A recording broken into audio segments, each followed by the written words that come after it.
એવી ઊંચા હાથ કરીને બધા જય બોલજો. અને અમારે તો આ જો હરિભક્તો છે ને બધા આ બાયુમાં હંપ બોલ એટલે ઢુંગલામાં બેહે અને અમારે મકોડો આઘા આઘા બેહે. આ વચ્ચે અમારે 13નો ટકો કર્યો હોય ને એવું ખાલી પડ્યું છે. બોલો આમ આગળ બે તો શાસ્ત્રીજીની મજા આવે હો મારા વાલા, પણ એ બધું એવું ભગવાન જયનાથ છે ને એ પાપના પંખીડા ઉડાડે.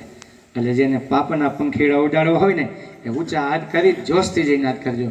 બલરામચંદ્ર ભગવાનની કૃષ્ણ કનૈયા લાલ કે, સ્વામિનારાયણ ભગવાનની.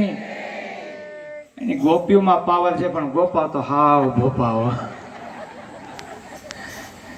આમ જય ઝીણી ઝીણી બોલે. શાસ્ત્રીજી, આ કેદારેશ્વર મહાદેવ મહાપ્રતાપી છે. હજારો લોકોને સુખનો રાજમાર્ગ આપે છે, સુખ આપે છે, શાંતિ આપે છે. એવા અમારા કેદારેશ્વર મહાદેવને એકવાર જોરદાર તાલીઓથી મહાદેવના ચરણોમાં અભિવાદન કરીએ. અહીંયા એક ગાયમાં રવજીભાઈ, પોપટભાઈ, ધીરુભાઈ, એક ગાયમાં 33 કરોડ દેવતાનો વાસ છે. તો અહીંયા 100 જેટલી ગાયો છે તો કેટલા કરોડ દેવતાઓનો નિવાસ. 1 અબજ દેવતાઓનો 100 ગાયો, એમાં 1 કરોડમાં 33 કરોડ દેવ, તો 33 કરોડ ગુણ્યા 100 કરી નાખો, તમારા કેલ્ક્યુલેટરમાં ન આવે રવજીભાઈ.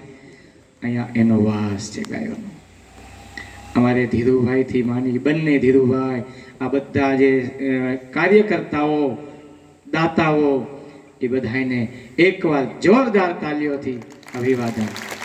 આવી એક દૂધણી ગાયોની સેવા તો હવ કરે ભાઈ, પણ આ દૂધ નો દે ને એવી ગાયો જેને તમે કાઢી મૂકી હોય, રોડ ઉપર રજળતી કરી દીધી હોય, એવી ગાયોની આ લોકો સેવા કરે છે. માટે અતિ સરાહનીય આશીર્વાદને પાત્ર છે મારે ધીરુભાઈ.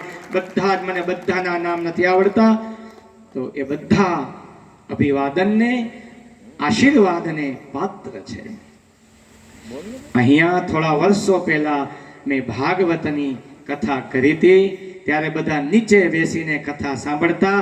આજે તમને બધાને ખુરશી ઉપર બેહેડા છે. જમાનો બદલાતો જાય ને, હવે ધીમે ધીમે આ 2 વર્ષ જાય પછી પાછો હું કથા કરવા આવું ત્યારે બધાને તમને સોફા ઉપર બેહાડવા છે. ની સોફા બધા હું વીરપુરથી લાવવાનો છું રવજીભાઈ. એટલે બહુ સુંદર આ કથાનું આયોજન. આવતા વર્ષે મહાકથાકાર સંપ્રદાયના નામાંકિત અને વિશ્વમાં જેને મહાભારતની પહેલી વહેલી કથા કરી એવા સતશ્રીની પણ આવતા વર્ષે કથા આવા સમયે જ રાખી છે. એટલે અમારા સતશ્રીને પણ જોરદાર તાલીઓથી અભિવાદન. ભગવાન શિવ, હનુમાનજી રામ ભક્ત છે. બહુ સુંદર શાસ્ત્રી સંતરામ મહારાજ તમને કથા સંભળાવી રહ્યા હતા. મધુર કંઠ આપ્યો છે. અમારા બંને પાછળ બેઠેલા સંગીતકારો, અને અમારા શું નામ છે પહેલા? સ્વર હરિયાણી. વાહ, સ્વર હરિયાણી. તો સ્વર એને એવો સરસ આપ્યો છે. આ ત્રણેય ગાયકોને જોરદાર તાલી.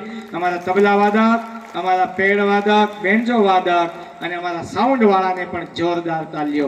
અમારા વિડીયો શૂટિંગ વાળાને પણ અભિવાદન.